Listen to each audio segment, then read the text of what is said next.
Papa Dudut. Hindi lahat ng tao ay nabibigyan ng pribilehiyo upang maging madali ang pag-abot ng kanilang mga pangarap sa buhay. Mayroong iilan kabilang nakoroon na kailangang doblehin ang sipag at tiyaga, dugo at pawis upang umani ng pagtatagumpay. Kaya nga hindi sapat na marunong lang tayong sumuntok para matalo natin ang mga hadlang sa katuparan ng ating mga pangarap. Bagkus, dapat ay marunong din tayong pumadyak. Bago ko po ipagpatuloy ang pagkukwento ay gusto ko munang samantalahin ang pagkakataon na magpasalamat sa programa ninyong Barangay Love Stories. Marami-rami na rin akong napakinggang storya ninyo online na nakaka-inspire. Lalong-lalo na nga kapag ang tema ay tungkol sa pamilya at pangarap. Nakaka-relate ako doon kaya naman nag-decide akong magbahagi na rin ng sarili kong kwento, Papa Dudut. Tawagin niyo na lamang po ako sa pangalang Lawrence. 28 years old at 3 taon nang nagtatrabaho dito sa The Netherlands bilang software engineer. Hindi madali ang pinagdadaanan ko noon bago ako nakatungtong dito.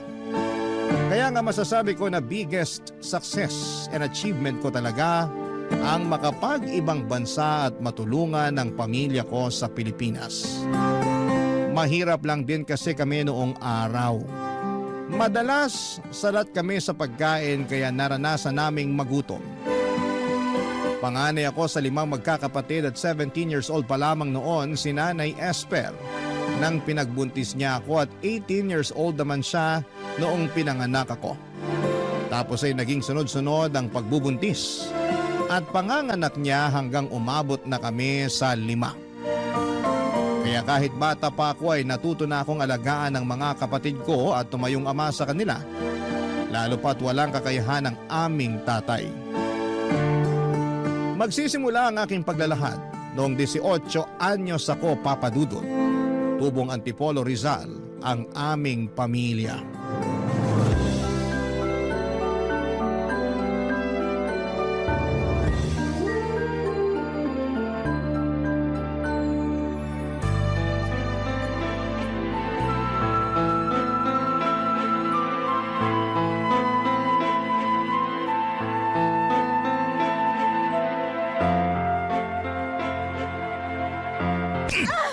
Yan ang dapat sa'yo, babae ka! Bakit ka ba nananampal, Lando? Tatanong ko pa talaga, ha? Isa ang kulit-kulit mo! Nakakatulig na yung bunganga mo!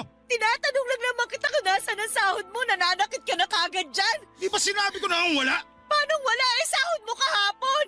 Sa walang natira, magagawa mo! Paano walang natira? Saan napunta yung sinahod mo? Kainis naman to! Daming tanong! Malamang magtanong ako. Kita mo yung lagayan natin ng bigas? Wala nang laman, nakatiwangwang na. Ikaw pa naman yung klase ng tao na magagalitan kapag wala tayong nasasaing. Sinong hindi magagalit nakakapagod magtrabaho? Tapos pag uwi ko sa peste bahay na to, walang pagkain na nakahain! Mga sabi ka ng peste, kala mo mayaman tayo?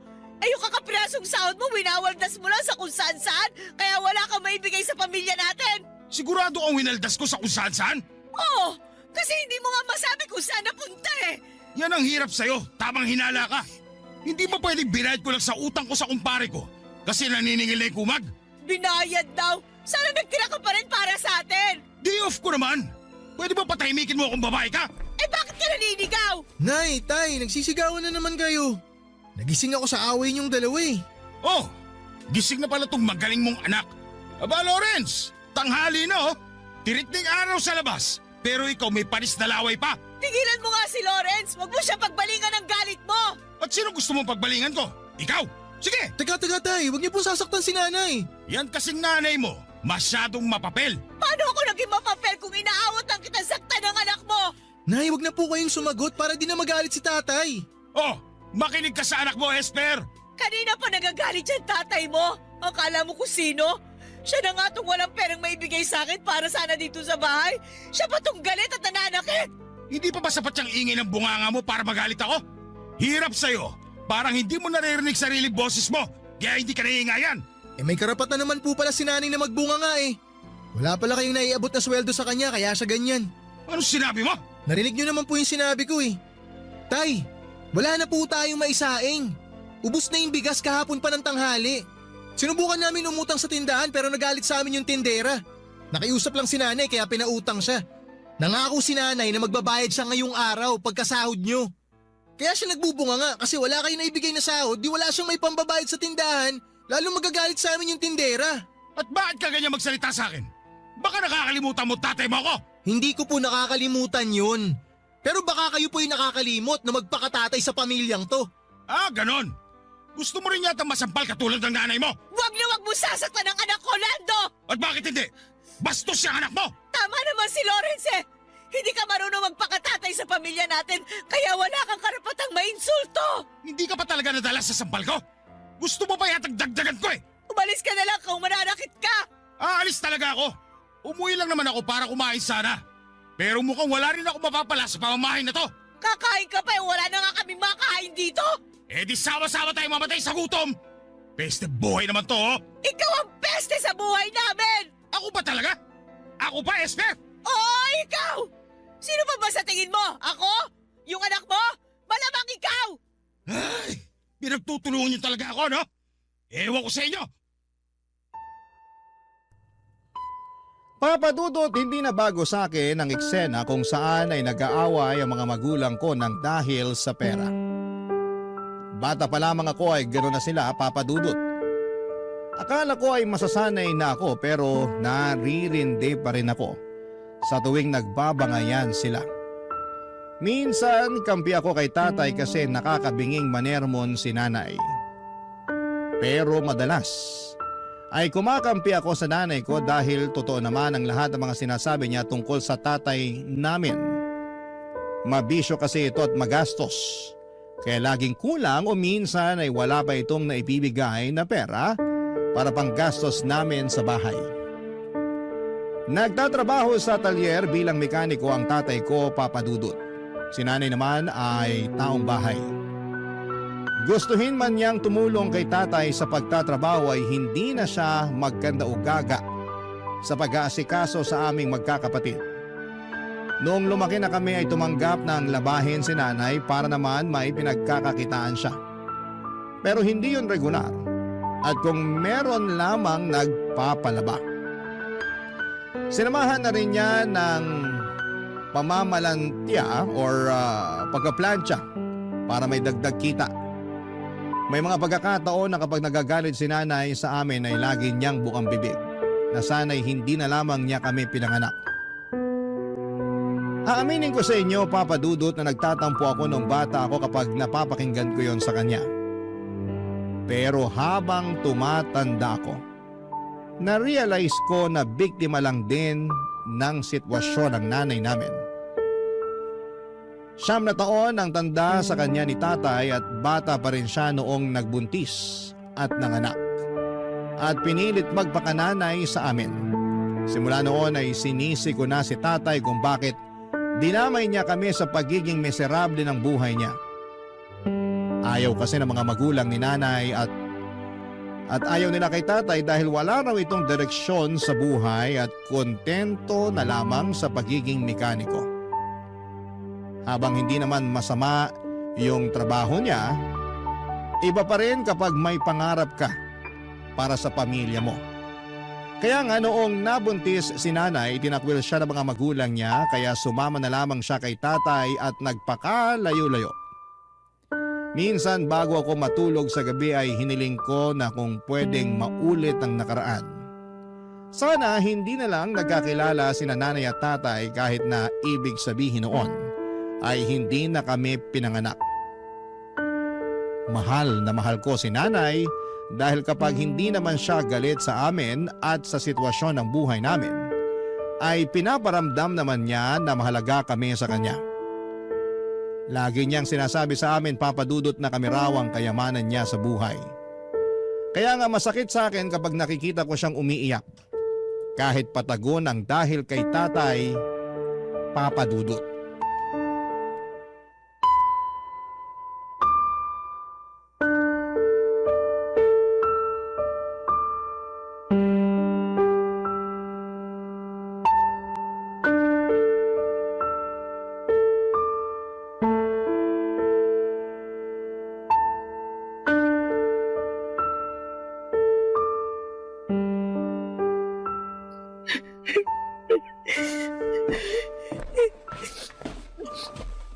Nay, ba't po kayo umiiyak? Ha? Hindi ako umiiyak. Ay, sa akin pa talaga kayo magsisinungaling.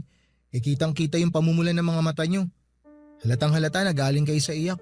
Nakalimutan kong binata ka na pala. Hindi na kita malolo ako katulad nung bata ka pa lang. Kaya nga sabihin niyo na po sa akin yung rason kung bakit kayo umiiyak. Baka sakali makatulong ako. Yung magaling mo kasing ama.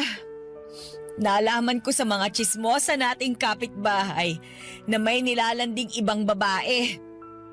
Bagong tindera daw ng barbecue dun sa tapat na lagi niyang binibilhan. Pumupunta pa raw dun sa talyer para ihatid ng personal sa tatay mo yung binili niyang inihaw. Totoo po ba yan, Nay? Hindi ko alam pero kilala ko yung tatay mo eh. May pagkababaero. Hindi naman to yung unang beses na nakarinig ako ng chismis tungkol sa panlalandi niya ng iba. La, ibig sabihin marami na? Oo anak, Ba't ngayon nyo lang po sinabi sa akin to? bata ka pa nun eh. Maliliit pa rin ang mga kapatid mo. Hindi nyo naman maiintindihan ng sitwasyon. Pero matanda na ako, Nay. Kaya ko na mag-isip ngayon. Hindi po tama yung ginagawa sa inyo ni tatay. Buong akala ko pera lang yung laging pinagtatalunan nyo. May iba pa pala. Paano nyo po pala nalaman yung tungkol sa pambababae niya? Gusto kong protektahan yung pamilya natin. Kala ko kasi kapag naging mapagtiis ako, magbabago yung tatay mo. Pero hindi kasi matagal na siyang pariwara sa buhay eh. Kasalanan ko rin naman. Hindi ako nakinig nun sa mga magulang ko. Mahal ko kasi yung tatay niyo eh.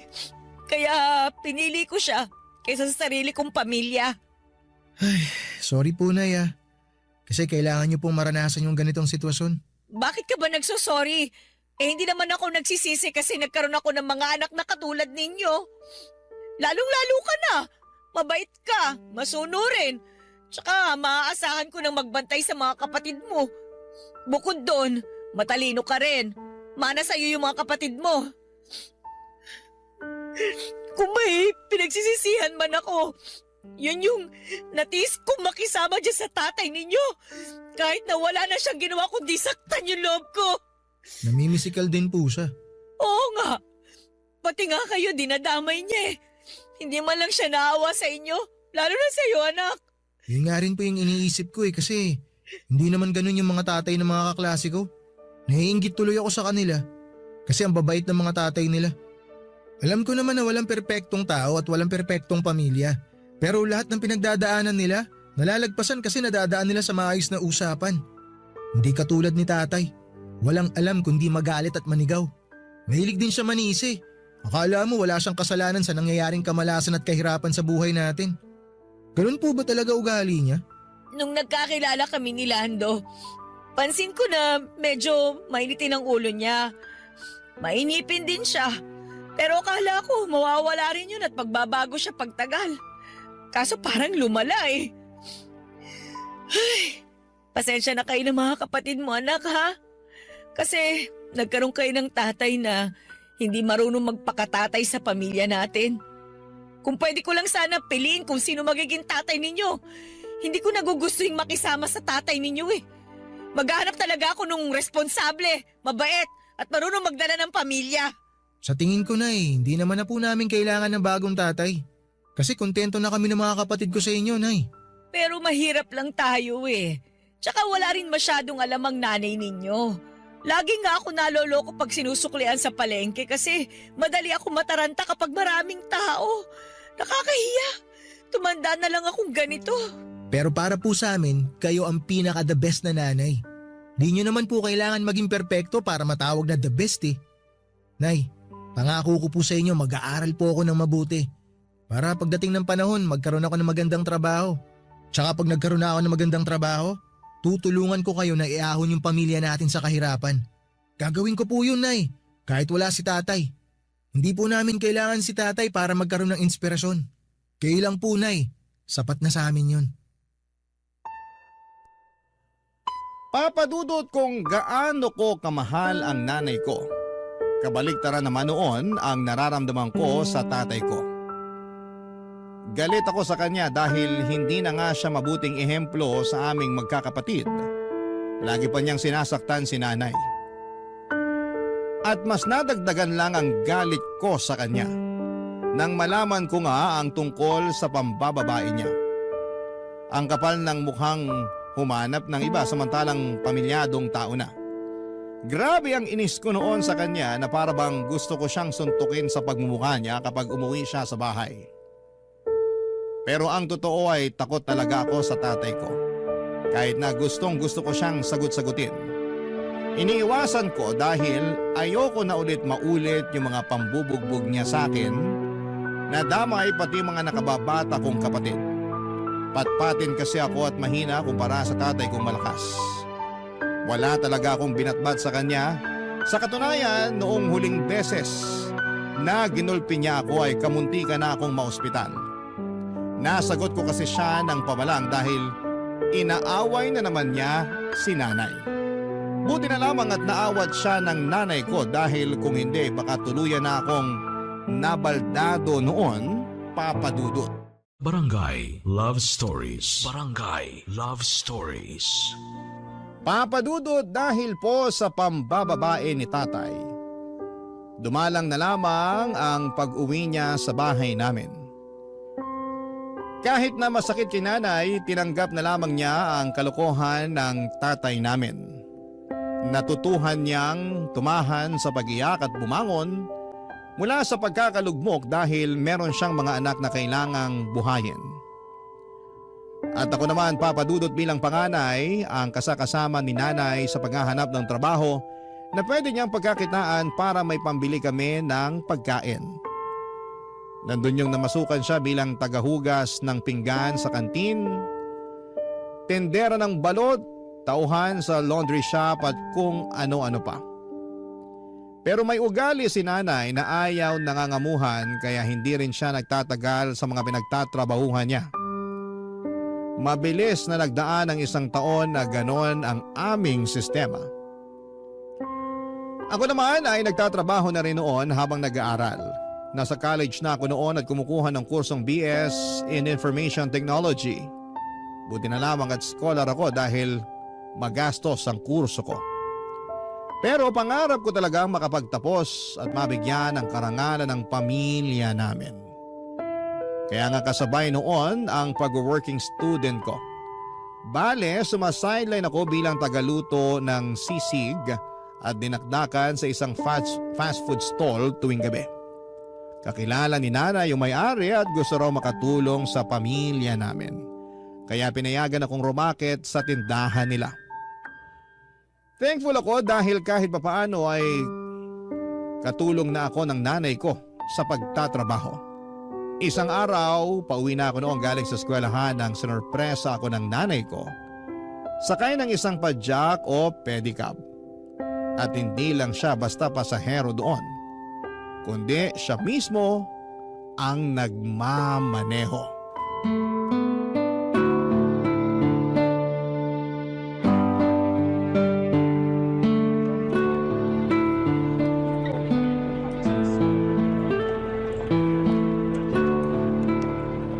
Nay, ito na po yung fishball nyo.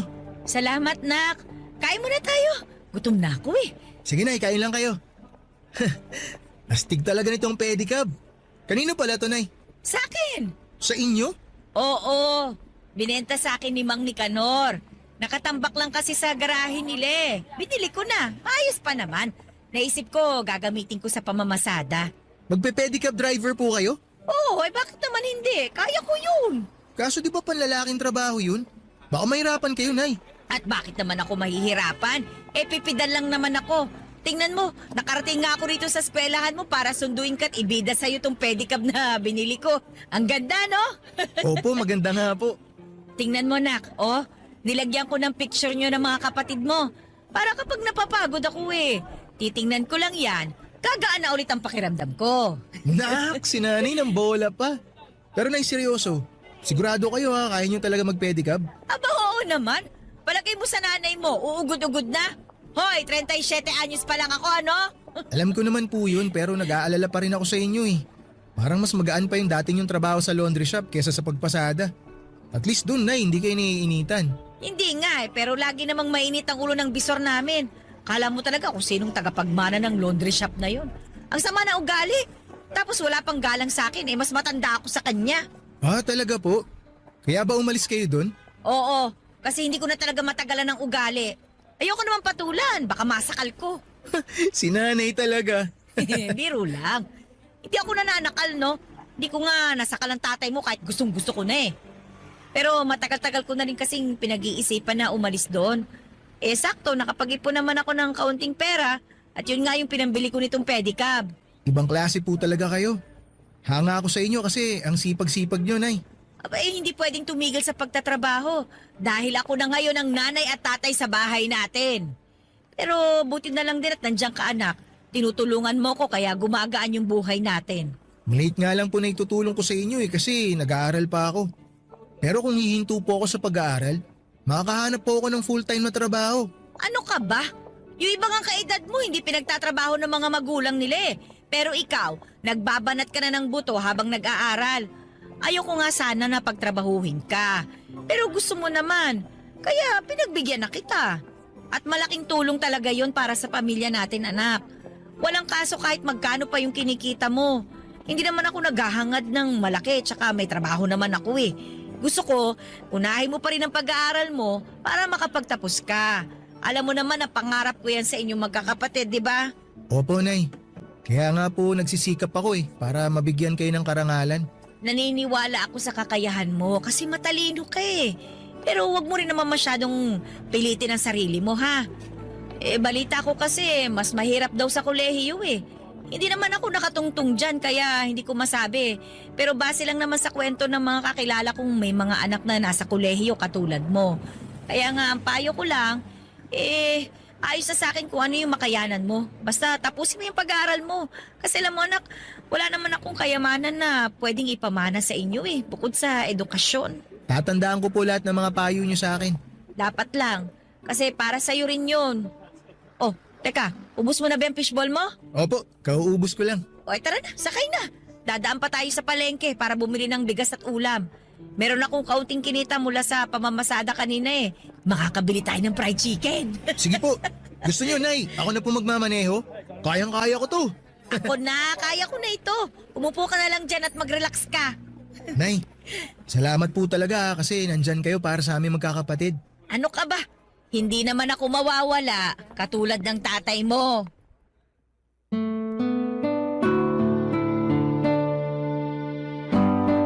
Papa Dudut, hindi ako mahihiyang sabihin na proud akong pedicab driver ang nanay ko. Kasi nakikita kong kaya naman niya kahit na babae siya at masaya siya sa trabahong na pili niyang pasukin. Kahit na mahirap, kahit na nakakapagod. Walang hindi kayang gawin si nanay dahil inspirasyon niya kaming magkakapatid. Kitang-kita ko ang alab ng determinasyon sa mga mata niya. Sa tuwing walang pag-aalinlangan niyang binabagtas ang daan para lamang maihatid ang mga pasahero niya, umaraw man o umulan. Kaya sino ako para magreklamo at sumuko sa buhay? Nangako ako sa sarili ko na bibigyan ko ng karangalan ang nanay ko. Sisiguraduhin kong makikilala siya ng karamihan dahil mabuti siyang magulang. At kapag binabanggit ko si nanay, kung gaano ako ka-proud sa kanya ay naluluha siya. Pero masaya naman daw siya. Doon ko nga napagtanto na kahit na hindi patas ang mundo sa lahat ng tao, ay meron pa ring pag-asa na hindi habang panahon ay nasa kahirapan kami. At nalulugmok ang aming buhay. Kumbaga, Papa Dudut, ay bilog ang mundo. Hindi tayo palaging nasa ilalim. Darating din ang araw na aasenso tayo at makakaahon papunta sa tuktok. Ganon ang naging buhay namin sa loob ng 2 taon, Papa Dudut.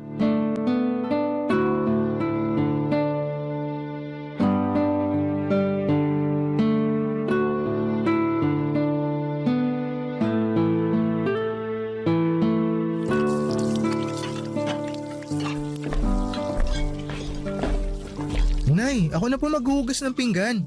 Ako na anak. galing ka pang trabaho eh. Baka mapasma ka. Kayo rin naman, galing pa kayo sa pamamasada. Ano naman? Pa ako naman ang pumipidal, hindi naman itong kamay ko. Si nanay nakuha pa magbiro eh. Ay, totoo naman, di ba? Sige na, matulog ka na doon. May pasok ka pa bukas. Mamaya na po, di pa ako inaantok. Kwentuhan po muna tayo habang binabalatan tong mangga na dala nyo. Habot po ako ng kutsilyo, Nay. O, ito anak. Salamat po. Ano bang gusto mong pagkwentuhan? Kumusta po kayo sa trabaho nyo, Nay? Sa pamamasada? Ay, nako eh, di masaya. Marami na nga akong suki eh. Mas gusto nila sumakay sa pedicab ko, lalo na yung matatanda, kasi maingat daw ako magpatakbo. Hindi katulad yung ibang driver na harabas. Kala mo kung sinong hari ng kalsada. Ay ayaw, natutuwa na rin naman ako. Masaya po ako para sa inyo, Nay, na natutuwa kayo sa trabaho nyo. Pero hindi po ba dapat na lagi po talaga kayong maingat? Kasi kapag... Esther! Teka, Esther, buksan mo ang tayo pinto! na.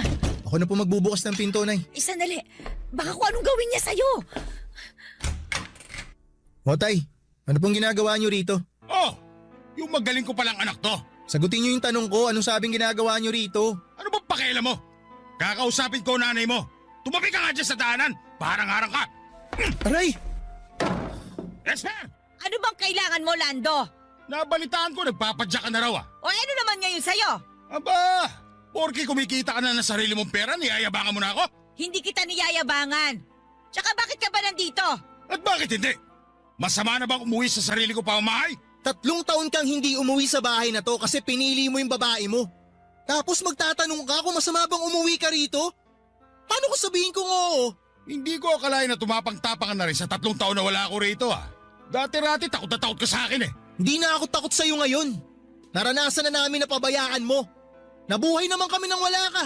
Tapos babalik ka? Para ano? Makisama sa amin? Para manggulo? Kahit ano pa yung dahilan mo, hindi ka na welcome sa pamamahay na to. Wala kang karapatan na paalisin ako rito. Kasi tatay niyo pa rin ako.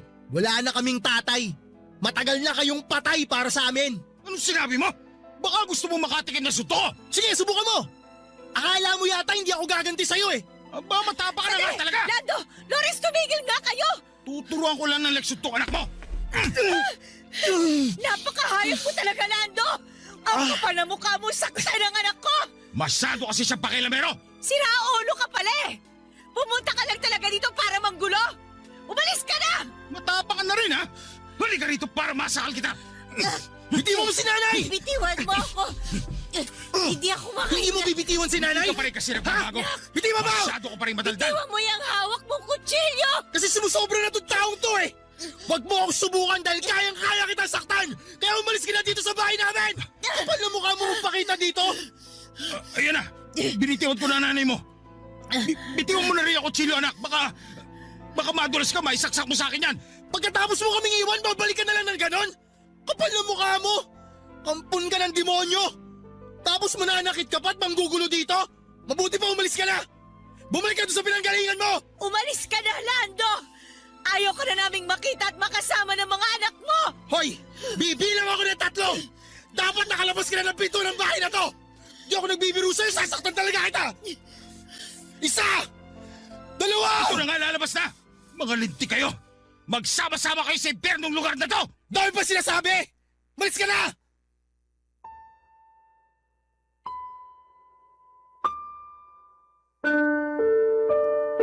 Papadudot wala naman talaga akong planong saktan si tatay.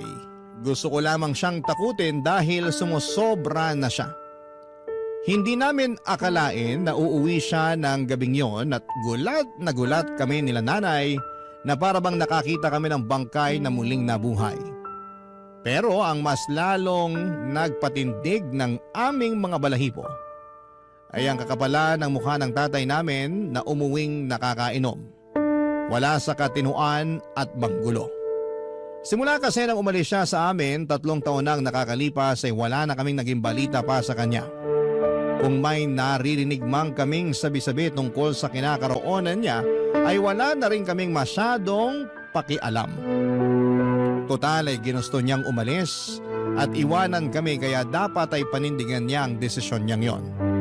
Kaya nga ng gabing yon matapos kong sumabog sa galit sa tatay ko, ay tuluyan na niyang iniwan ang bahay namin. Kahit papaano'y nalungkot pa rin ako kasi baka yun na nga ang huling pagkikita namin. Umiyak din si nanay at ang mga kapatid ko na nagising sa komosyon, pero kinabukasan ay nag-decide kami na kailangan pa rin naming magpatuloy sa buhay. Kumbaga isasanayin na lang ulit namin ang sarili namin na hindi kasama si tatay. Ang mahalaga, Papa Dudut, magkakasama kami nila nanay at ng mga kapatid ko.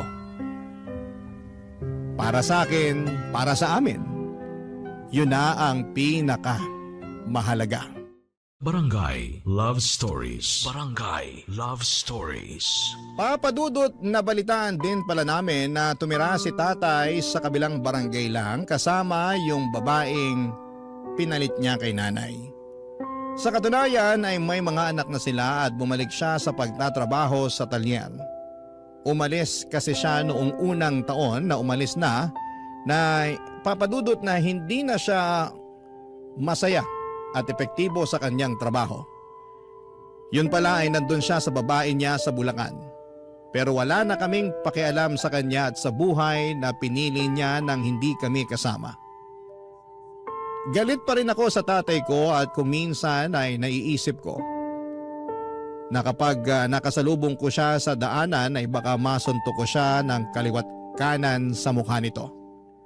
Pero mabuti na lamang at hindi naman nangyari yon kasi baka masabihan akong walang respetong anak sa magulang ko. Wala ding respeto sa amin. Tulad ng dati, pinagpatuloy namin ang pamumuhay.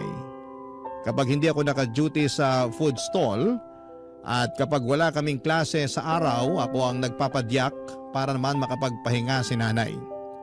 Sa sobrang sipag niya kasi madalas na siyang dapuan ng sakit tulad ng ubo at sipon at ang malala doon ay lagnat. Paano ba naman ay sinusuong niya ang araw at ulan, makapamasada lamang. Nangihinayang kasi siya sa kikitain niya kaya hindi niya priority ang pagpapahinga.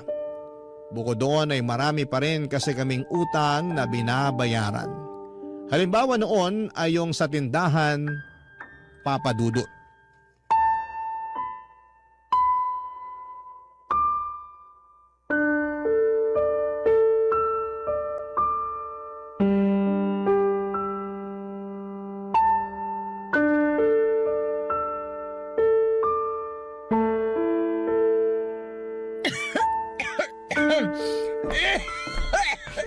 Nay, ito na po yung gamot nyo. Inumin nyo na po muna. Salamat, Lawrence. Nay, inuulit ko parang awa nyo na magpahinga na muna kayo.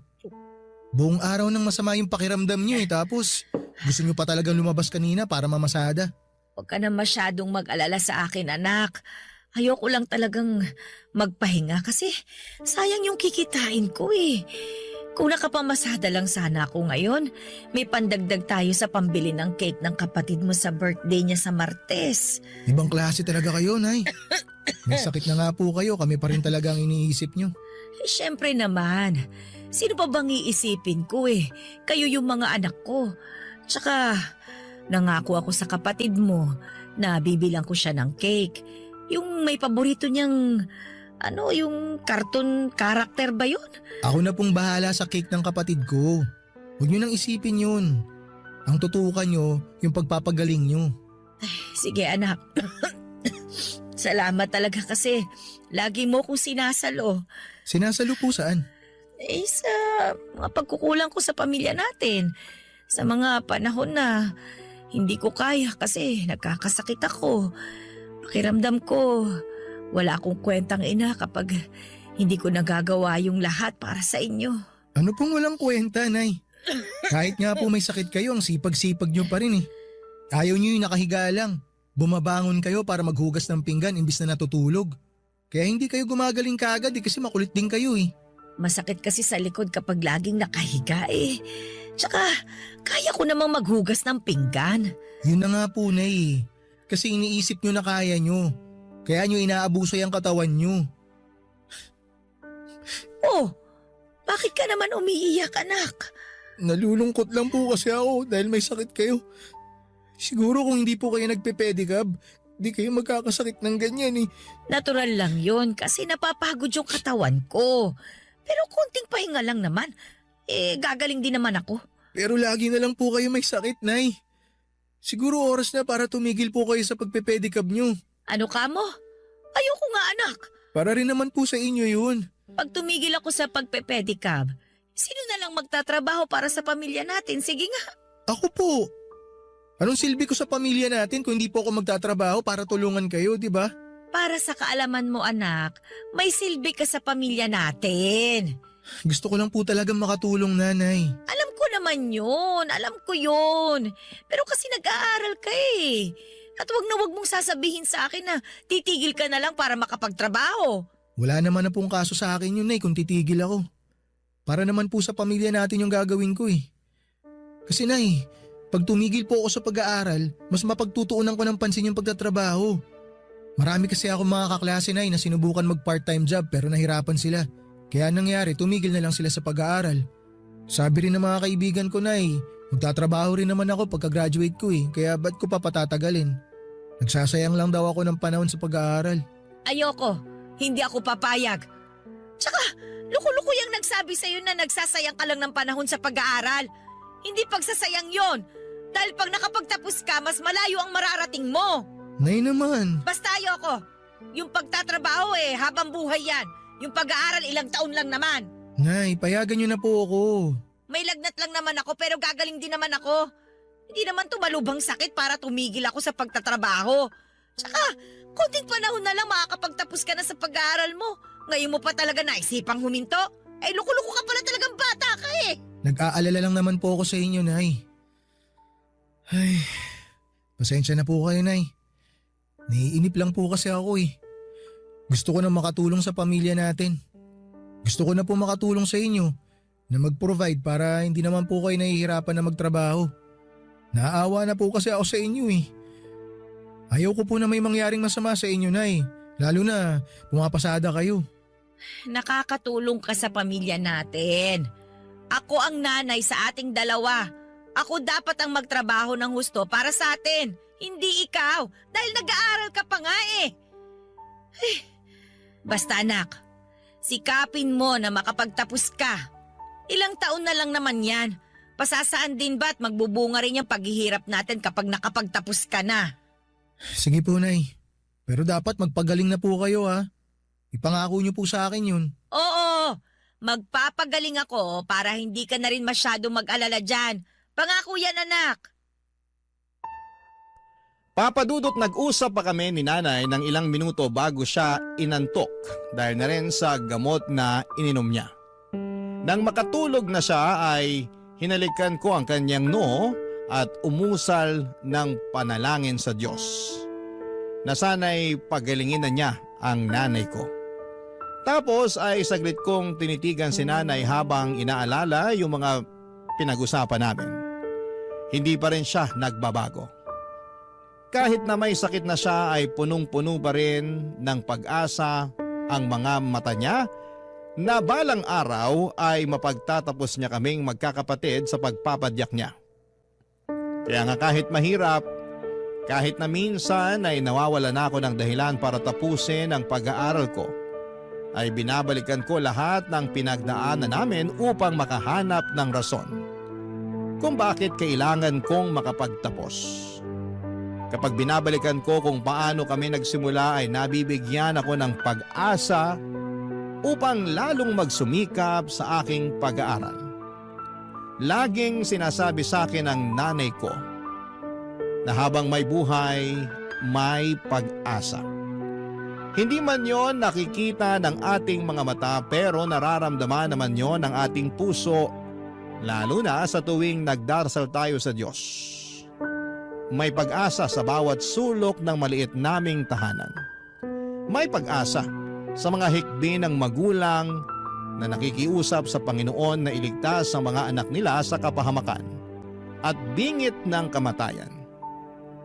May pag-asa sa bawat pagsisikap ng isang tao na merong pangarap na gustong tuparin pagdating ng panahon. At may pag-asa sa bawat pagpadyak ng aking nanay. At totoo nga dahil pagkalipas ng 2 taon, makakapagtapos na ako ng pag-aaral.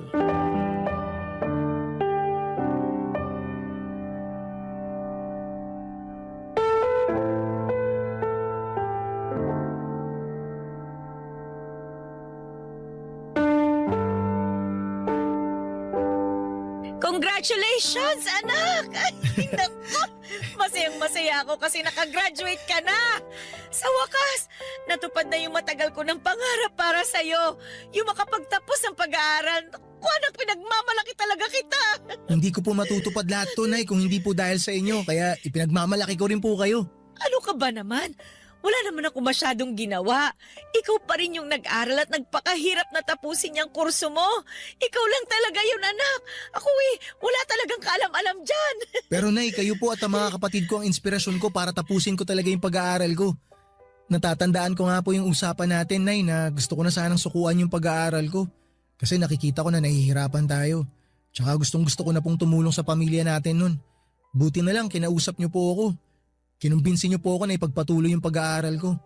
Hindi ko po makakalimutan yung sinabi niyo sa akin na yung pagtatrabaho, habang buhay naman natin gagawin yun. Pero yung pag-aaral, ilang taon lang naman. Kaya tiyagain ko na. Yun po talaga yung mga tumatakbo sa isip ko habang ipinagpapatuloy ko yung pag-aaral ko, Nay. Kita niyo naman po ngayon, graduate na ako. Hindi po talaga matutupad lahat ng to nang hindi dahil sa inyo, Nay. Kaya maraming salamat po talaga. Ano ka ba naman? Walang anuman yun, anak. Siyempre, nanay mo ko eh. Responsibilidad kong suportahan ka. Lalong-lalo na dyan sa pag-aaral mo. Alam mo kung tutuusin, maliit na bagay lang naman yung ginawa ko eh. Nagtrabaho lang naman ako ng mabuti. At nangarap ka sabay mo na balang araw makapagtatapos ka. Para na rin siyempre, mas malayo yung marating mo sa buhay. Kaya wala yun, anak. Sabi ko nga po sa inyo kanina, Nay, na pamilya natin ang naging inspirasyon ko para makapagtapos ako. Mas nagkaroon po talaga ako ng dahilan para tapusin yung pag-aaral ko dahil pangarap ko na mabigyan kayo ng magandang buhay. Pero marami ka pang pagdadaanan. Hindi porket nakapagtapos ka na ng pag-aaral, itapos na rin ang lahat. Doon pa lang magsisimula, anak. Sana wag kang magmadali na matupad yung mga bagay na gusto mo para sa pamilya natin. Kasi karamihan sa mga anak ng mga kakilala ko hindi naman masaya sa ginagawa nila. Kumbaga, napipilitan lang sila. Kaya nga, dahan-dahanin mo lang, anak. Huwag kang magmamadali. Opo, Nay. Tatandaan ko po yung mga sinabi niyo. Ganyan nga. Pakiramdam ko tuloy ako yung gumraduate eh. Ewan ko ba, talagang proud lang ako sa'yo, anak. Proud na proud din po ako sa inyo, Nay. Kaya alay ko po sa inyo tong graduation ko na to. Ay, salamat. Naku, may ibibida na ako sa mga kasamahan ko sa pamamasada. Sa wakas, may anak na akong napatapos sa kolehiyo. Kayo rin po, lagi ko kayong binibida sa mga kaklase ko. Ay, talaga? Anong sinasabi mo sa kanila? Lagi kong sinasabi sa kanila na yung nanay ko, masipag na pedicab driver. O ano naman ang sabi nila? Siyempre natutuwa sila, Nay. Humahanga sila sa'yo. Kasi alam nila na hindi madali yung trabaho nyo. Pero kinakaya nyo para mabuhay kami magkakapatid. Doon palpak si tatay, yung buhayin yung pamilya natin. Lalo na nung iwan niya tayo para sumama dun sa babae niya. Ay, nako. Naisip ko lang, kung di lang siguro nagloko yung tatay mo, sana dalawa kami ngayon na nagse-celebrate ng graduation mo. Dalawa kami ngayon na proud sa'yo. Naisip ko rin po yan, Nay, pero hindi ko na lang masyadong pinagtutuunan ng pansin. Pero alam niyo, Nay, pag binabalikan ko yung mga kasalanan niya sa atin, nagpapasalamat ako. Kasi hindi na natin siya kasama ngayon.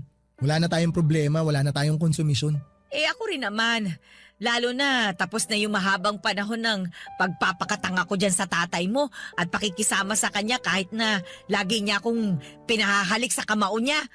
Ay, tsaka mas mahal ko kayo ng mga kapatid mo at mas mahalaga kayo sa akin kesa sa kanya. Sino ba siya? Ako pa bang magpapakahirap sa kanya? Ako magdudusa?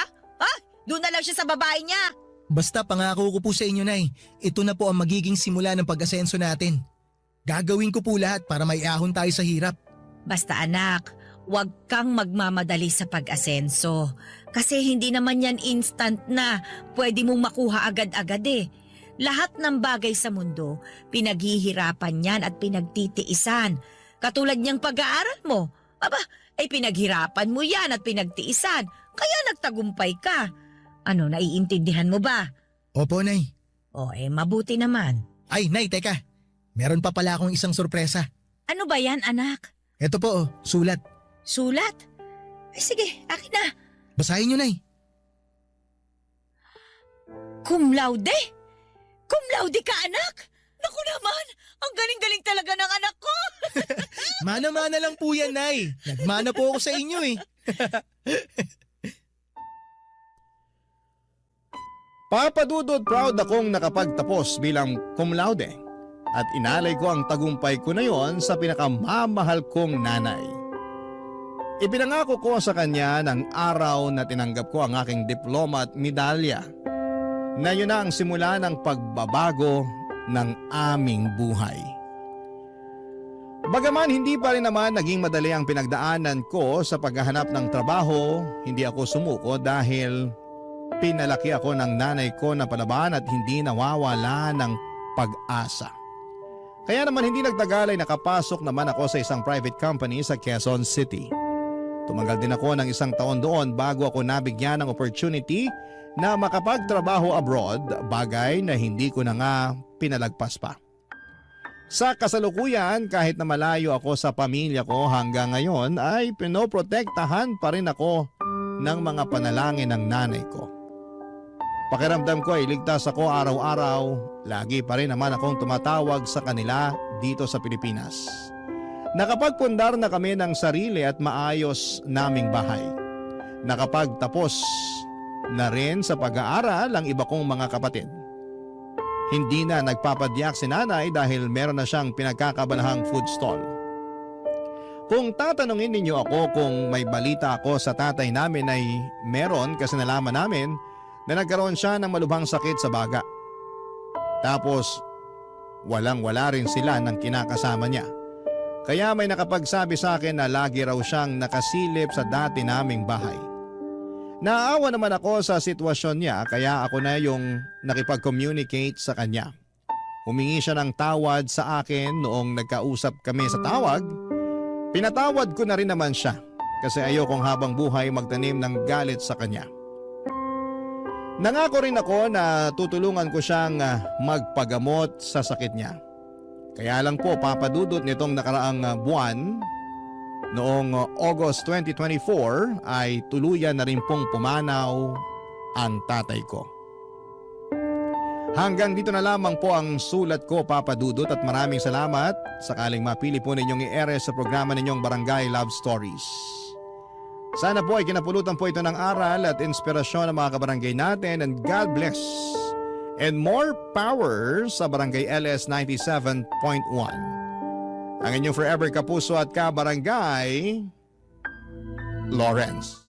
Dear Papa Dudut, magandang tanghali po sa inyo, magandang tanghali rin sa lahat ng nakikinig sa inyong programang Barangay Love Stories. And happy Valentine's Day po sa lahat. Ako po si Thaddeus, 25 years old at isang freelance graphic designer. Hindi katulad ng mga normal na binata ay hindi po ako buo. Literal ito dahil pinanganak po akong walang kamay sa kanang bahagi ng aking braso. Hindi ko alam kung ano ang ginawa ng nanay ko, kung kaya ako nagkaroon ng depekto, pero pagkalabas ko pa lamang ng mundong ito, unang segundo pa lamang ng buhay ko ay meron na akong kapansanan. Hindi ko alam kung bakit ako yung nabigyan ng ganong klaseng birth defect. Parang napaka-unfair lang kung iisipin. Dahil wala pa naman akong ginagawang mali para mabigyan ng ganong kaagang problema. Hindi pa man ako nakapagsisimula ay may disadvantage na agad ako sa buhay na siyang dinala ko hanggang sa pagtanda ko. Papadudot, 5 kaming magkakapatid at ako ang bunso. Hindi mayaman ang pamilya namin. Tendera ng isda sa palengke ang nanay kong si Selma, samantalang kargador naman ang tatay ko. Kahit ganoon ang buhay namin ay napupunan naman ng mga magulang namin ang mga pangangailangan namin sa pang-araw-araw. Maliban doon ay punong-puno rin kami ng pagmamahal mula sa magulang. Sa kabila ng kapansanan ko ay sinigurado ng mga magulang ko na hindi sila magkukulang sa pagmamahal at pag-aalaga sa akin. Hindi nila pinaramdam na may mali sa katawan ko. Itinuring nila akong normal katulad ng mga kapatid ko. At isa yon sa mga bagay na ipinagpasalamat ko Hanggang ngayon, Papa Dudut.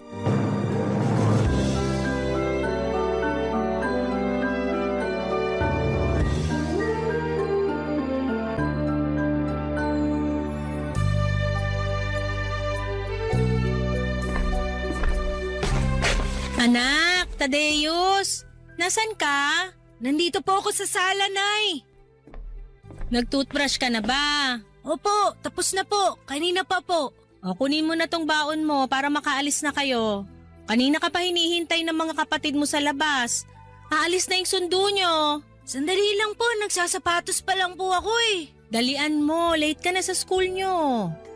O, eto yung baon mo. Salamat po. Ano pong laman yan? Siyempre, yung paborito mong binabaon na mamon. Bagong luto pa yan galing sa bakery sa kabilang kanto. Talaga po? Sarap naman. Oo, dinagdagan ko rin yan ng crinkles tsaka juice. Salamat po, Nay. The best talaga kayo. Walang anuman. Amin na, tulungan na nga kita dyan. Hindi na po, ako na po. Kaya ko po to. Kaya mo ba talagang itali yung sapatos mo? Oo naman po. Akala niyo po ba porkit wala akong isang kamay, hindi na po ako marunong magtaali ng sintas ng sapatos? Hindi naman. Iniisip ko lang kung marunong ka na bang magtali kasi first time mo lang namang gumamit ng sapatos na may sintas eh. Dati kasi yung sapatos na velcro yung binibili namin ng tatay mo para sa'yo. Wag po kayo mag-alala kasi tinuruan na po ko ni tatay kung paano magsintas. Nasa diskarte lang po yan, tingnan nyo. O sige na nga, panood nga kung paano ka magtali ng sintas. Watch and learn, Nay. Una, pagbuhulin mo muna, tapos gamit yung isang paa, apakan mo yung isang sintas para mahigpitan yung pagkakabuhol. Tapos ito po, tingnan nyo, kahit isang kamay lang kaya ko tong gawing bunny ears. Bunny ears? Opo, yun ang sabi ni tatay. Dapat daw po magmukhang tenga ng rabbit tong sintas kapag naitali na ng maayos. Ah, oo nga naman. O yan po, tapos na. Wow, galing naman ng anak ko. Siyempre, madiskarte po ako eh. O yung kabila naman. Sandali lang po, relax. Eto na po, itatali ko na po. Habang tinatali mo yan, matanong kita, kamusta naman sa school nyo? Sa school? Maayos naman po, masaya. Wala ka bang mga kaklase na nangaasar sa'yo dahil sa kamay mo? Wala po. Mababait yung mga classmate ko. Hindi po nila ako binubuli. Mabuti naman kung ganon. Nag-aalala lang kasi ko sa'yo kasi baka hindi namin alam binubuli ka na pala sa eskwelahan nyo. Marami po akong kaibigan sa school, Nay. Kapag may nang bully sa akin, ipaglalaban nila ako. Tsaka lagi naman po kaming sinasabihan ng teacher namin na hindi maganda ang bully ng classmate. Oo, hindi talaga maganda yung bagay na yun. Kaya ikaw, wag mo ring gagawin yon. Oo naman po. Hindi naman po ako bully eh. Ayan po, tapos na. Ready na ako.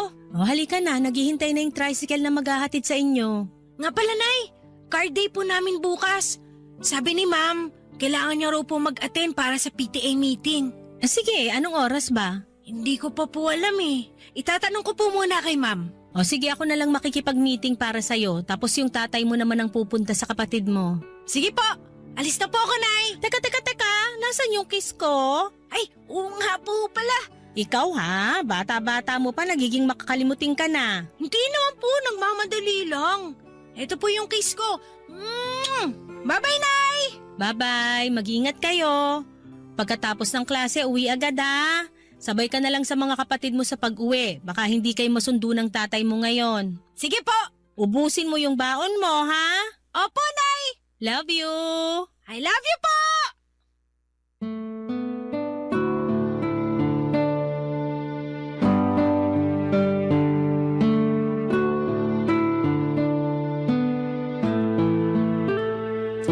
Naging marespeto ang mga kapatid ko pagdating sa kapansanan ko.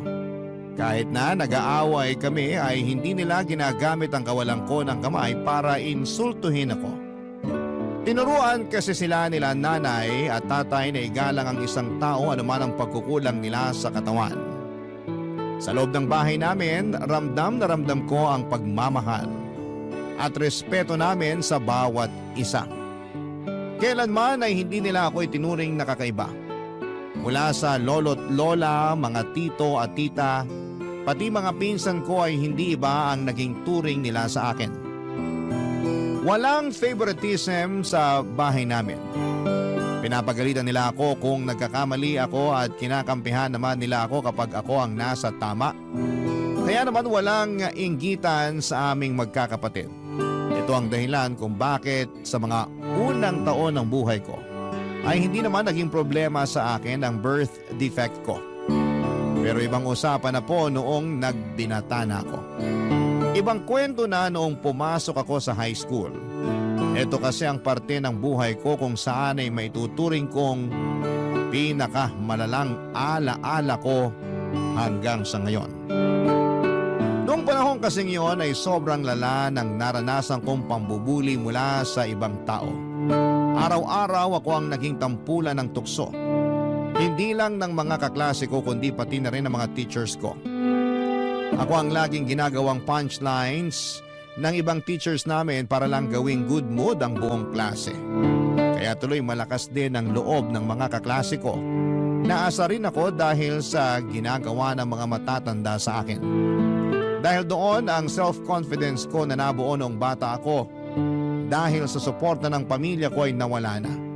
Dahil sa hindi matapos-tapos na pambubuli sa akin noon, Papa Dudut.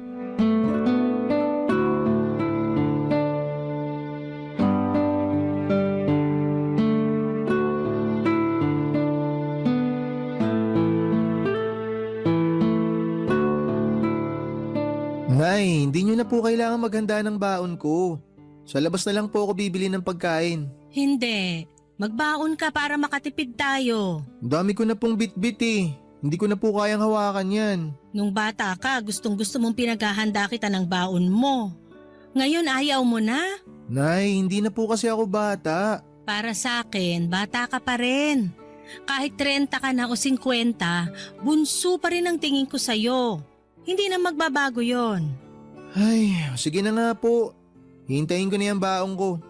Nangungonsensya kayo eh. Tumala ba? Opo.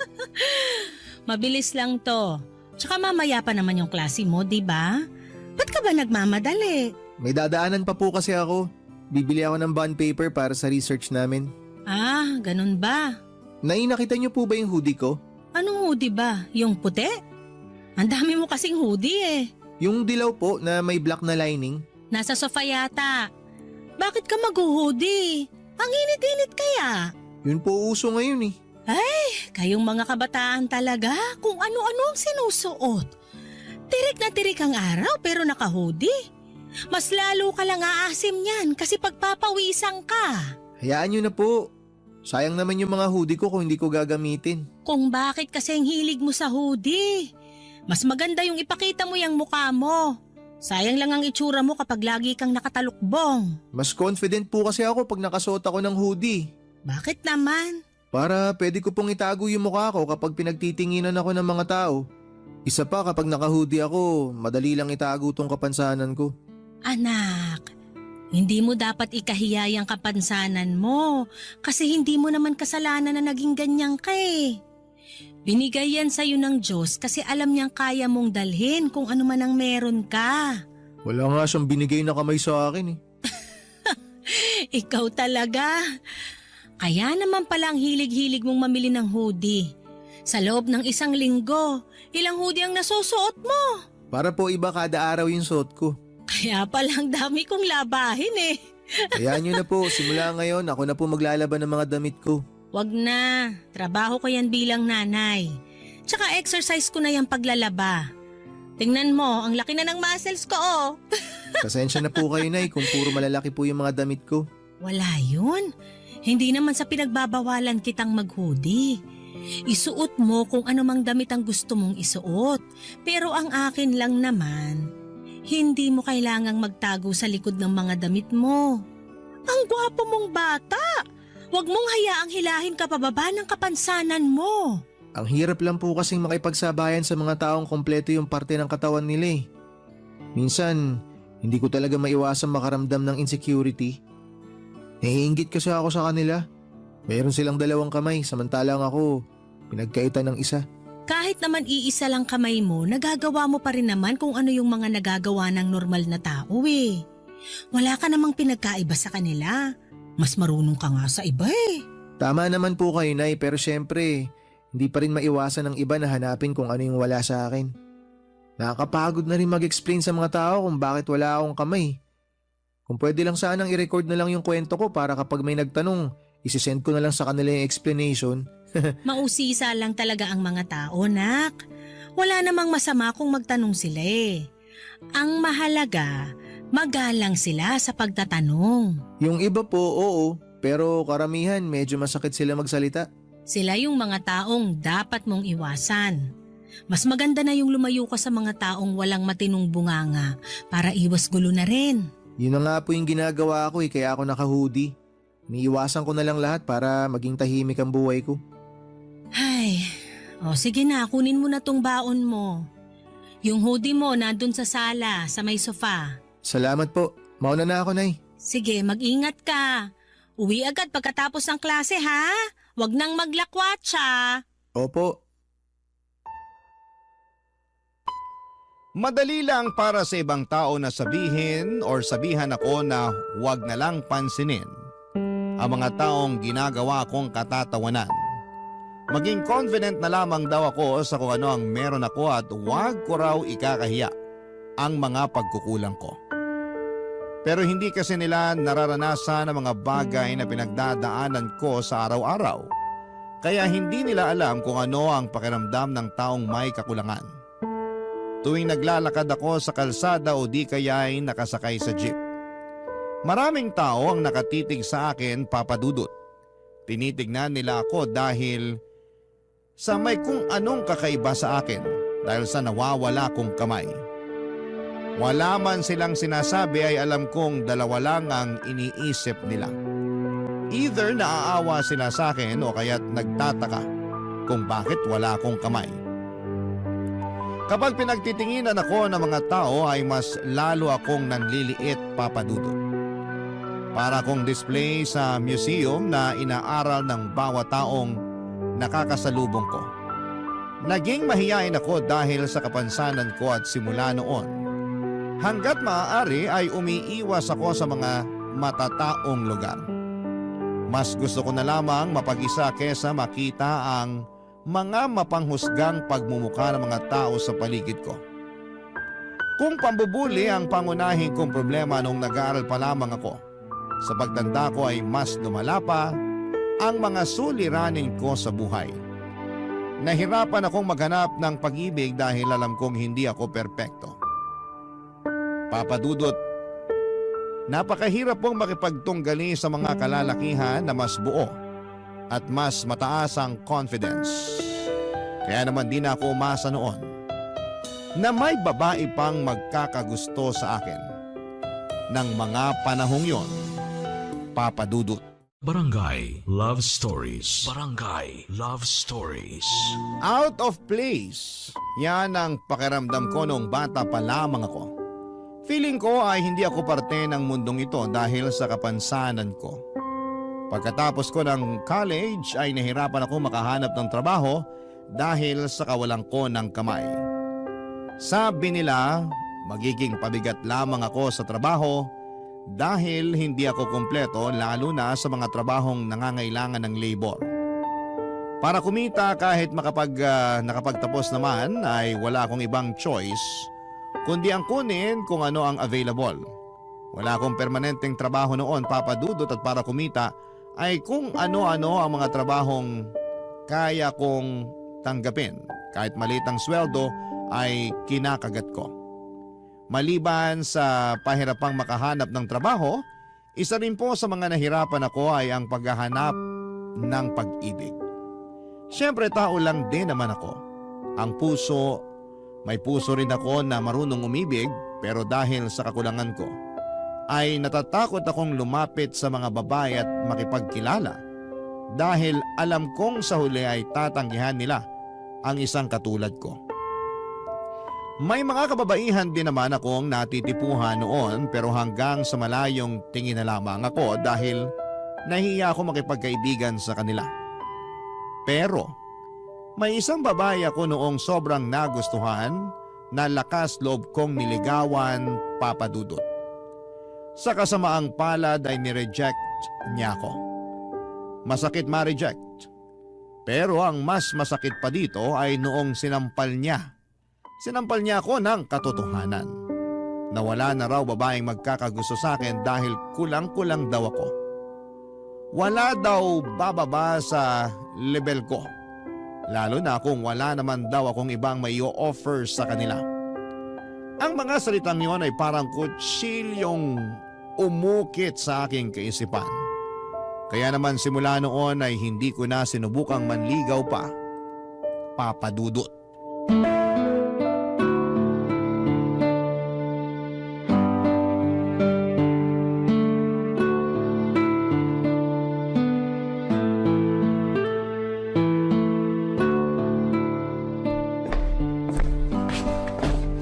O anak, ang aga mo yatang nagising ngayon ha. Hindi po ako makatulog kagabi. Nung may narinig na akong potpot ng pandesal, bumangon na ako para magkape. Heto po, Nay, pandesal. Salamat. Sakto sa kape. Naku, sayang, ubos na po yung palaman. Gusto niyo po ipagluto ko kayo ng itlog? Hindi, wag na. Salamat. Isasawsaw ko na lang to sa kape ko. Dito ka na lang para may makakwentuhan ako. Sige po. Kamusta naman ang buhay-buhay? Buhay? Kung in general, sakto lang naman po. Kaya naman. Pero kung tatanungin niyo po ako ngayon kung kumusta ako at the moment, medyo mabigat ang buhay, Nay. Bakit naman mabigat? Ang hirap po maghanap ng trabaho eh.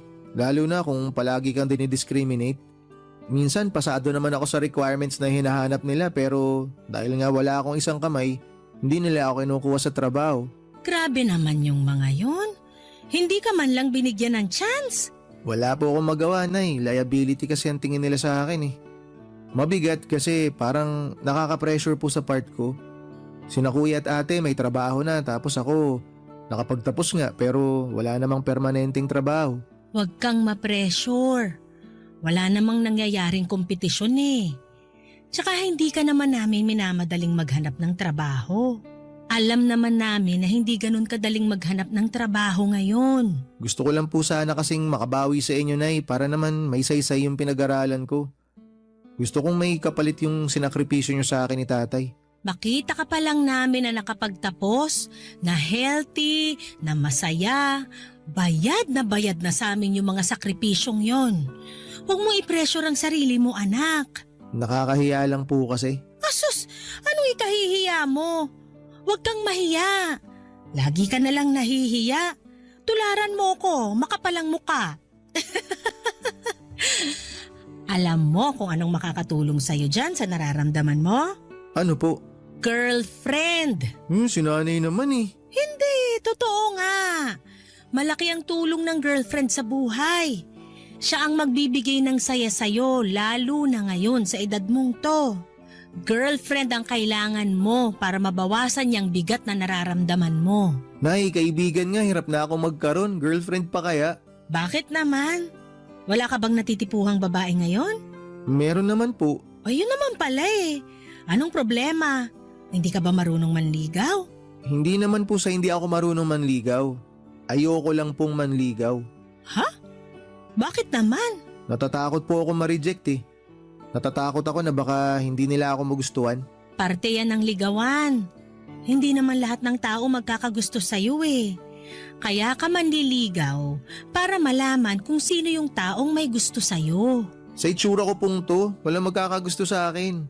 Walang magtatangkang magmahal sa akin. Bakit mo naman pinapangunahan yung desisyon ng mga tao sa paligid mo? Hindi mo naman alam kung ano iniisip nila. Kahit naman po hindi nila sabihin, alam ko naman na hindi nila ako magugustuhan. Alam mo ba, nung pinanganak kita? Ganyan din mag-isip yung nurse, katulad sa'yo. Katulad ko po? Paano, Nay? Nung nagising ako, binigay ka sa akin ng nurse na katulong ng doktor na nagpaanak sa akin para padedehin. Hindi ko pa alam noon na may kulang sa'yo.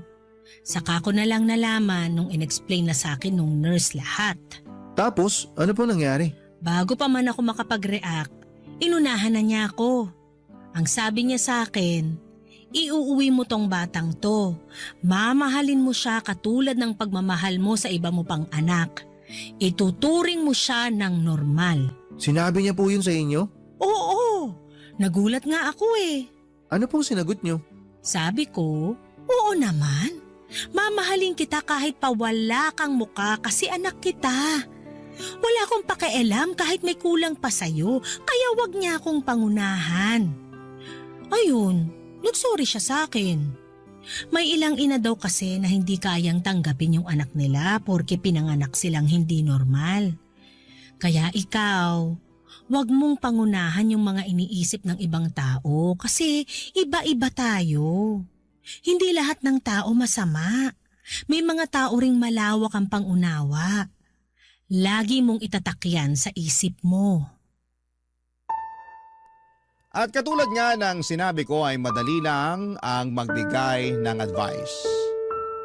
Pero para sa taong nakakatanggap nito ay mahirap sumunod sa mga sinasabi ng taong wala naman sa iyong kinakakatayuan. Anumang advice ang ibigay nila sa akin ay walang nakatulong para maibalik ang dati kong confidence sa katawan. Noong nagka-pandemic, isa yon sa mga bagay na nakapagbigay ng opportunity sa buhay ko. Hindi ko kailangang lumabas. Hindi ko kailangang makipag-interact sa mga tao. Ang pananatili ko sa bahay noon ang nagsilbing pagkakataon para sa akin para pag-aralan ang tungkol sa graphic designing. Kailangan ko kasi noong maghanap ng mapagkakakitaan online dahil hindi ka pwedeng magtrabaho sa labas noong pandemic maliban na lamang kung frontliner ka. Tinuruan ko ang sarili ko sa pagiging graphic designer. Kasabay noon ay nagkaroon ako ng babaeng kaibigan online. Naging close kami sa isa't isa, Papa Dudut. Pero dahil pareho kaming miyembro noon ng isang online forum, ay mas lalo kaming naging close. Mula siya sa Laguna na mabilis kong nakagaanan ng loob dahil pareho kami ng hilig. Hindi naglaon ay niligawan ko siya. Matapang ako noon dahil wala namang kaming ibang interaction maliban sa mga video calls at tawag sa cellphone. Naging kami ng ilang buwan at nagpatuloy ito hanggang sa natapos ang lockdown. Pagkatapos ng pandemic, nag-decide kaming magkita. Nagulat siya noong malaman niyang nawawala ang kanang kamay ko. Naging maayos naman ang pagtanggap niya sa katotohanan yon. Pero nung nagkahiwalay kami ay hindi na niya ako nireplyan pa sa mga tawag ko. Ginost niya ako, Papa Dudut. Ilang heartbreaks pa na katulad noon ang nangyari sa akin. Hanggang sa isang araw ay bigla na lamang dumating ang isang babaeng hindi ko alam na siya na palang bubuo ng buhay ko.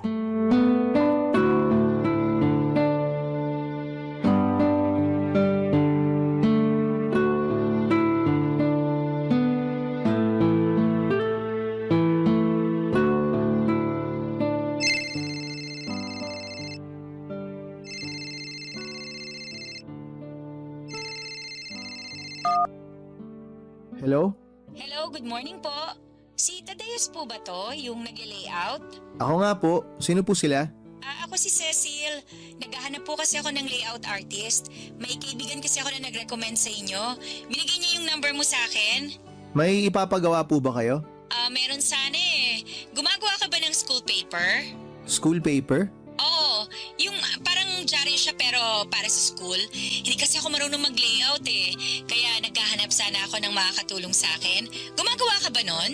Nakagawa na ako dati ng newsletter para sa isang company. Parang parehas din naman yun, di ba? Oo, ganun na ganun yung gagawin mo. Patulong naman po ako. Kaya po ba? Kaya naman, basta layouting lang ang gagawin ko. Ilang pages po ba? 20 pages lang po. May deadline po kayo? 3 to 4 weeks bago siya ipasa. Marami ka bang ginagawa ngayon? May isang tarp lang po akong kailangan tapusin. Mabilis lang naman yun. May habol ba natin kung sakali? Kaya naman po, basta wala akong ibang gagawin. Paano po ba yung layout na gusto nyong masunod? Hindi ko kasi siya ma-explain sa tawag eh. Pero may ibibigay naman ako sa yung sample from previous issues. Mas maganda siguro kung magkita na lang tayo. Pwede nyo rin naman pong i-email sa akin kung sakali para ma-check ko na. Oo, sige. Mas maganda pa nga. Pero remind ko lang po kayo na layout lang po yung gagawin ko ha. Hindi po ako magsusulat ng articles na ilalagay sa school paper. Oo, ako nang bala sa articles. Nasulat na yung iba, itatype na lang. Pati yung mga picture na gagamitin ko, ako na magbibigay nun. Sige po, paki-email nyo na lang po lahat para ma-check ko. Hindi ba mas maganda kung magkita na lang tayo ng personal para ma-explain ko sa inyo ng maayos yung dapat na gawin? Medyo complicated to kasi Sige po kung yun ang gusto nyo. Mas mabuti yun kasi parang isang explanation na lang tayo kaysa naman i-email ko pa. Nakakalito yun. Sige ma'am, kayo pong bahala. O text ko na lang sa'yo yung date at saka place. Most probably itong weekend para walang pasok. Okay po ma'am. Sige po, salamat. Bye! Bye po. Sino yun, anak? Bagong kliyente, Nay. Nag-inquire lang kung gumagawa raw po ako ng school paper. Kinuha mo? Opo, sayang naman po kung hindi. Pera din yun. Mukhang nagiging sikat na tong negosyo mo Tingnan mo, kapag hindi ka nagmamadali, darating at darating din yung trabahong para sa'yo. Pero kung hindi pa po nag-pandemic, hindi ako magkakaroon ng oras para aralin tong ganitong klaseng trabaho. Dahil yan sa pagiging pursigido mo sa buhay. Salamat, Nay. Babae ba yung kliyente mong yon? Opo, teacher po yata. Bakit, Nay? Teacher? Wala naman.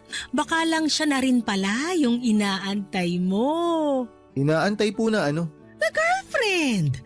Di ba matagal ka na rin naghahanap ng girlfriend? Sinanay naman eh. Hindi naman po ako naghahanap. Tsaka trabaho lang po to. Walang halong mali siya. Malay mo lang naman. Ang pag-ibig, unpredictable yan. Dumarating na lang kung kailan hindi natin inaasahan. Anong pangalan niya? Cecil po. Pangalan pa lang maganda na, oh. Nay, kliyente ang kailangan ko, hindi girlfriend. At tong si Ma'am Cecil, kliyente ko lang siya. Wala namang masama dun eh. Bahala nga kayo, Nay. Basta ako, kliyente ang hinahanap ko. Oo na, binibiro lang naman kita eh.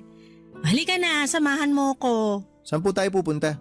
Samahan mo ko sa palengke. Baka makahanap tayo doon ng gustong magpagawa ng tarpaulin. Ipapakilala kita sa mga kakilala ko doon. Sige po, magbibihis lang ako. Magsusuot ka na naman ng hoodie. Siyempre naman po. Hindi pa kayo nasanay. Hala, sige dalian mo. Aantay na lang kita sa labas. Sige po. Noong mga panahong yon ay kasi simula ko pa lamang napasukin ang larangan ng graphic designing. May ilang naging kliyente na rin naman ako pero hindi ko inaasahan na magiging in-demand ang trabaho kong yon. Pinili ko lang naman ang profesyong yon dahil yon lamang ang trabaho kung saan ay hindi ako nakikita ng mga tao.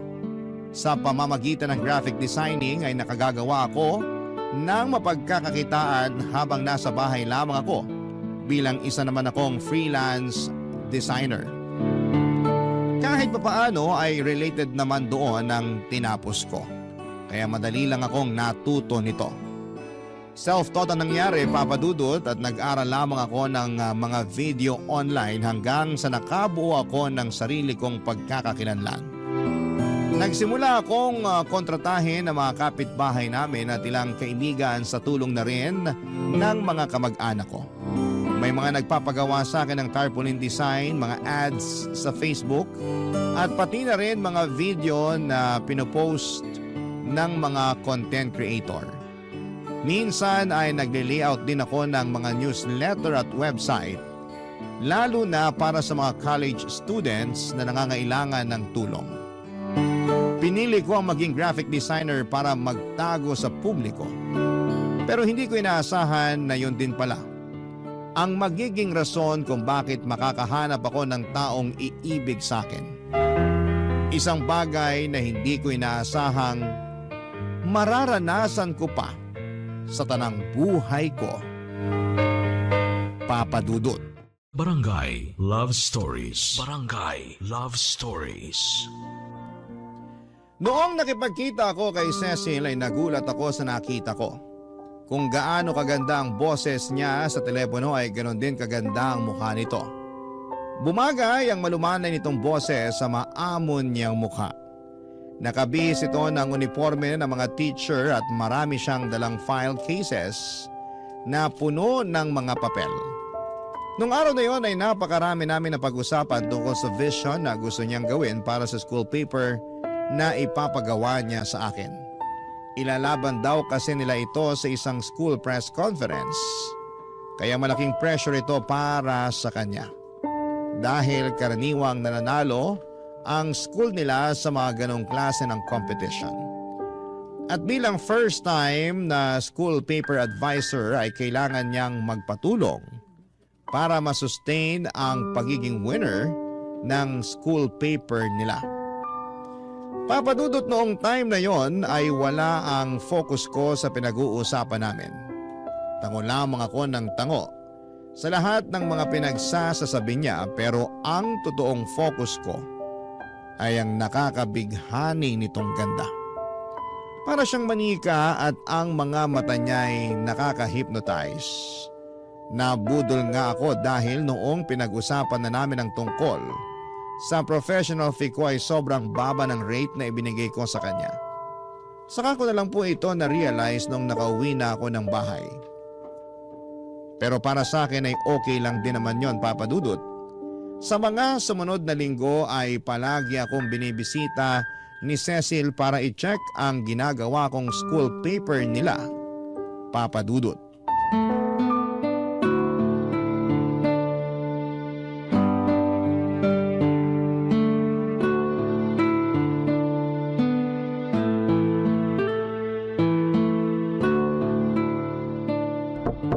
Anak? Anak, nandyan ka ba? Nay, bakit po? Natutulog ka ba? Anong ginagawa mo? Nagtatrabaho po ako ngayon. Bakit po? Sakto, may bisita ka. Si Ma'am Cecil. Titingnan daw niya yung pinagawa niyang school paper. Sandali lang po. Lalabas na ako. Nasa sala siya, pinapasok ko na.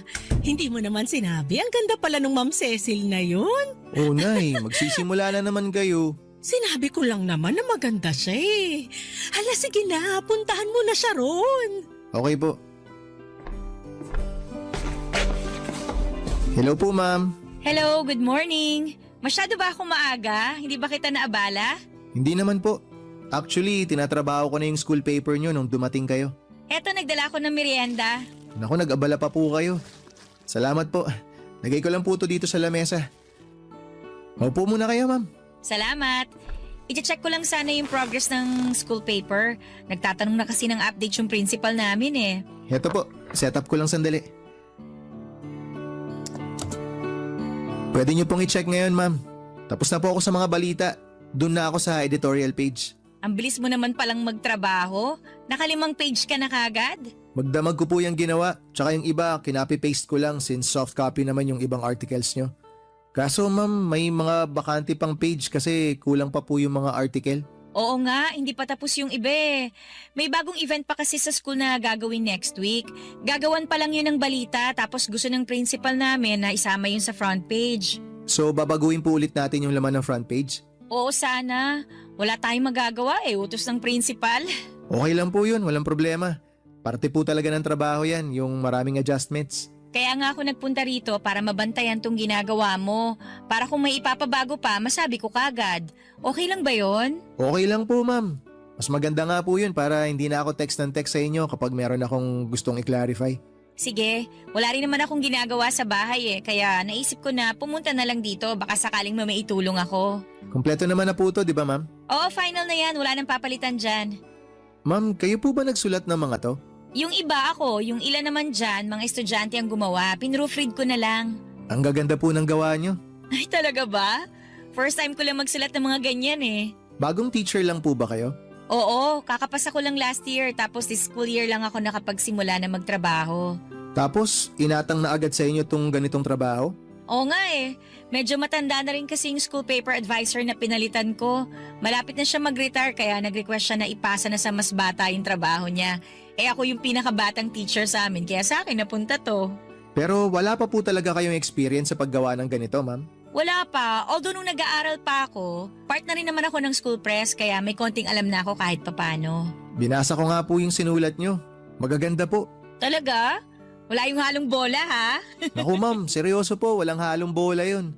Isa yun sa dahilan kung bakit medyo natatagalan ako sa pagtatype kasi binabasa ko yung mga sinusulat nyo. Malaman po tsaka halatang galing sa puso. Lalo na yung tungkol sa kawalan ng suporta sa mga teacher. Ang dami nyo pong punto na naibigay dun. Based din kasi sa experience kaya madali lang isulat. Teacher din kasi dati yung mama ko, kaya alam na alam ko na kung anong buhay ng mga teacher dito sa Pinas. Bakit po pagtuturo ang kinuha nyo kung alam nyo naman po pala na mahirap magturo dito sa atin? Yun din kasi yung passion ko Umaasa na lang ako na sa mga susunod na taon may magbabago na rin. Sa bagay, mukhang priority na rin naman nila ngayon ng mga teacher Sana nga totohanin nila yung mga pangako nila, hindi puro salita lang. Ikaw naman, matagal ka na bang graphic designer? Baguhan lang din po ako. Nagsimula ako nung pandemic. Ah, talaga? Opo, hirap po maghanap ng trabaho kaya naisip ko pong kumuha ng mga racket patungkol sa layouting. Nagsimula po ako online hanggang sa nagtuloy-tuloy na. Mabuti naman may magandang naidulot sa'yo yung pandemic. Oo nga po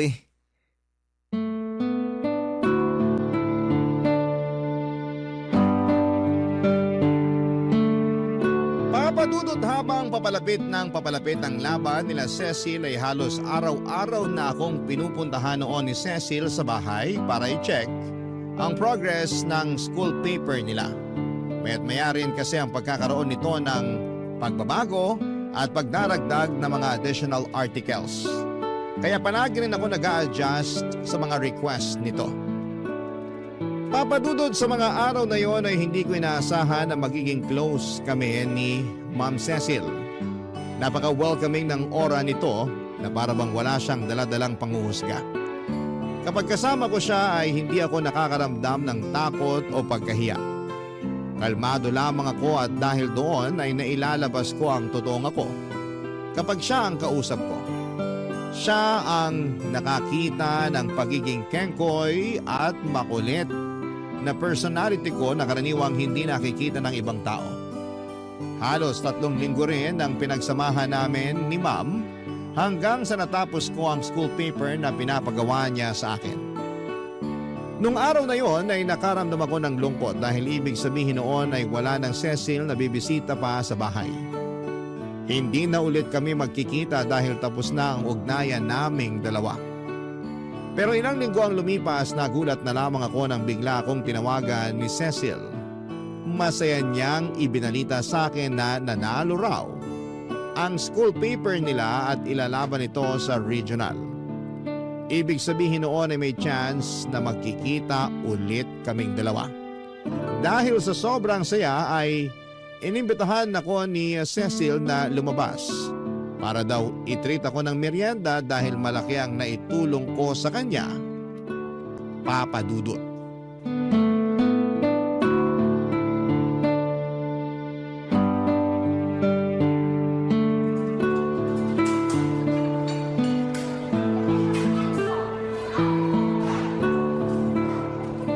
Salamat po pala ma'am sa pag-imbita niyo sa akin dito. Wala yun. Matagal na talaga sana kitang gustong i-invite na kumain sa labas. Kasi malaki talaga yung naitulong mo sa akin Returning the favor, kumbaga. Hindi niyo naman na po kailangan gawin yun ma'am kasi ginawa ko lang naman po yung trabaho ko. Oo naman, pero may effort at concern yung ginawa mong trabaho Hindi lang basta makapag-layout yung ginawa mo.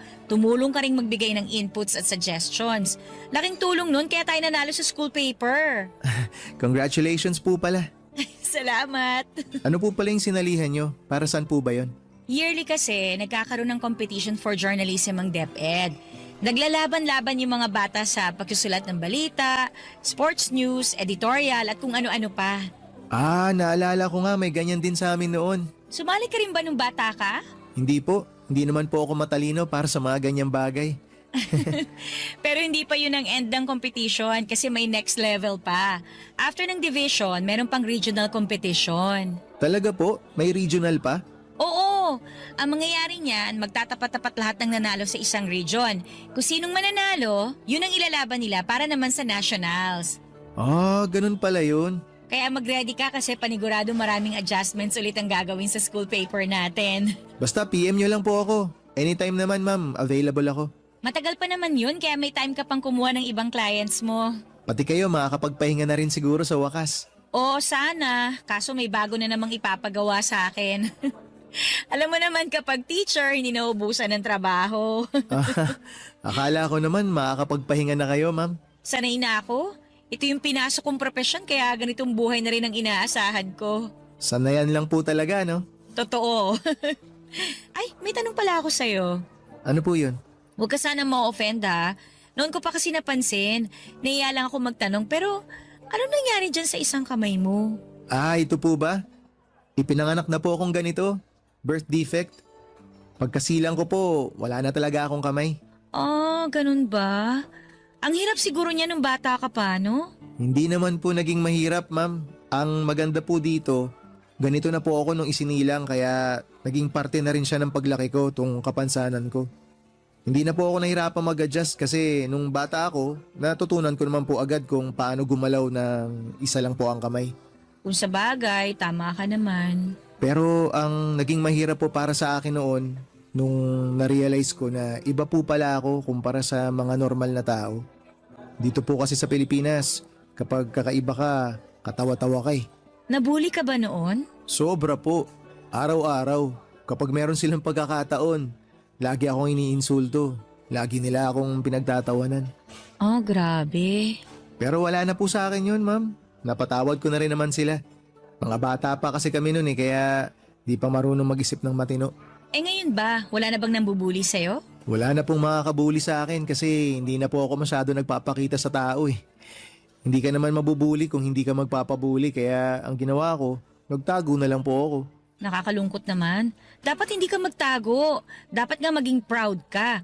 Kasi sa kabila ng lahat, napakatalentado mong tao.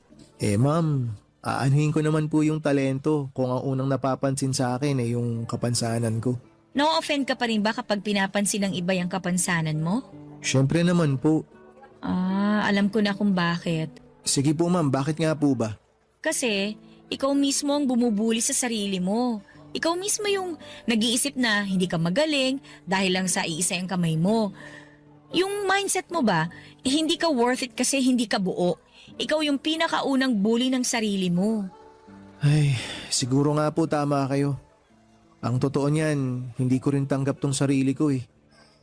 Lagi kong tinatanong ang sarili ko kung bakit ako ganito. Tingnan mo ako. Kita mo tang sungki-sungki kong ngipin? Kinakaya ko rin to noon. Binubuli ako kasi iba-iba raw yung direksyon ng ngipin ko. Pero pagtanda ko, natutunan ko rin tanggapin tong ngipin ko. Ba't ko ikakahiya, di ba? O ngayon, ngiti lang ako ng ngiti. Kiber kung sungki-sungki ngipin ko. Wala naman sila magagawa dun eh. Di ba? Sobrang ganda niyo pa rin ma'am kahit nga sungki yung ngipin niyo eh. Exactly! Ikaw rin, cute ka rin, kahit paanong pagkukulang ang meron sa'yo. Talentado, mabait, magalang, madiskarte. Aba, lahat ng katangian na yun, kayang-kayang tabunan yung kawalan mo ng kamay. Pagkatapos ng araw na yon ay inad ako ni Ma'am sa Facebook para mas maging mabilis daw ang pag-contact nito sa akin kapag nangangailangan ulit siya ng graphic designer. Isa pa ay kailangan pa nilang ilaban ang school paper nila sa next level kaya marami pa silang kailangang palitan at ayusin. Sa pamamagitan noon ay mas lumalim pa ang pagkakaibigan namin ni Cecil hanggang sa na-realize kong nahuhulog na ang loob ko sa kanya. Lakas loob akong nag-confess ng pagkagusto ko sa kanya, Papa Dudut. At nagulat ako noong tinanggap niya ako nang walang pag-aalinlangan. Niligawan ko siya ng ilang buwan at sa unang pagkakataon ay may isang babaeng sumagot sa akin. Tinanggap ako ni Cecil kahit na hindi ako buo. Minahal niya ako kahit na hindi ako kumpleto. Siya ang taong bumuo sa nawawalang piraso ng buhay ko. Si Cecil ang isang taong naging rason kung bakit tanumbalik ang saya at sigla ng buhay ko. Dahil kay Cecil ay bumalik ang confidence ko sa sarili ko na matagal ko nang binitawan. Sa unang pagkakataon ay naging proud ako sa sarili ko. Tinanggap ko ng buo ang kapansanan ko at hindi ko na itinago ang kakulangan ko. Noong time na yon, Papa Dudut, ay itinigil ko na ang paggamit ng hoodie na naging simbolo ng kahihiyan ko dahil sa birth defect na ibinigay sa akin. Papadudot mahirap buuin ang kumpiyansa sa sarili lalo na kung paulit-ulit na ipinamumukha sa iyo ng mga tao mga bagay na wala ka. Pero minsan ay may darating sa buhay natin. Natutulong sa ating bumangon at lumaban. Para sa akin ay si Cecil yon na hanggang ngayon ay patuloy ang pagmamahal at pagtanggap sa isang tulad ko.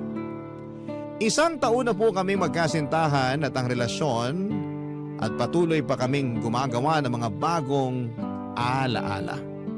Dito na po nagtatapos ang kwento ko. Muli, Happy Valentine's Day po sa inyong lahat at sana po ay masaya kayo sa araw na ito. Ang inyong forever kapuso at kabarangay. Happy Valentine's Day po sa inyong lahat. Tadeus.